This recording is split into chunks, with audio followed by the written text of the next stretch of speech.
খনিজ পদার্থ। খনিজ লবণ দেহের উপাদানের প্রায় 4 ভাগ ও জৈব পদার্থ বা খনিজ পদার্থ। দেহে প্রায় 24 রকমের খনিজ লবণ রয়েছে। পরিমাণের মাপকাঠিতে এদের 2 ভাগে ভাগ করা যায়: প্রধান খনিজ লবণ এবং গৌণ খনিজ লবণ।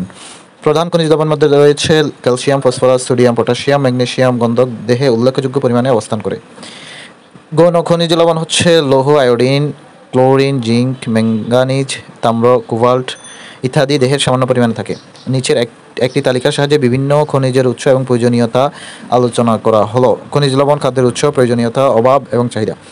যেমন প্রথমত ক্যালসিয়াম, যেটি দুধ, ছোট মাছ, সবুজ শাকসবজির মধ্যে পাওয়া যায়। প্রয়োজনীয়তা হলো হাড় ও দাঁতের গঠনে, রক্ত জমাট বাঁধতে সহায়তা করে।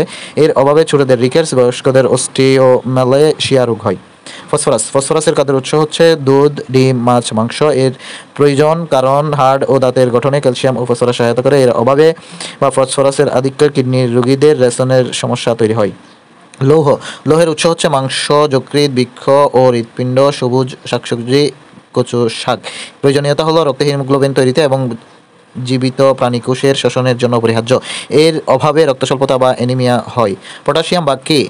পটাশিয়াম এর উৎস হচ্ছে ডাব, মাছ, দুধ, ডাল, কলা ইত্যাদি। এর প্রয়োজনীয়তা, এটি পেশি সংকোচনে ভূমিকা রাখে। এর অভাবে পেশির দুর্বলতা ও মানসিক বিষণ্ণতা সৃষ্টি হয়। ম্যাগনেসিয়াম। ম্যাগনেসিয়াম থাকে বাদাম, গোটা শস্য, বিচি, সয়াবিন, গাঢ় সবুজ পাতা, ঢাল ইত্যাদিতে। এর প্রয়োজনীয়তা হলো এর সঙ্গে হাড় ও দাঁতের গঠন করে, অর্থাৎ ক্যালসিয়াম ও পটাশিয়াম বা ফসফরাস। নরম পেশি ও কলাতে এনজাইম সক্রিয়করণ রাখে। এর অভাবে খিঁচুনি, পেশির টান ইত্যাদি দেখা দিতে পারে।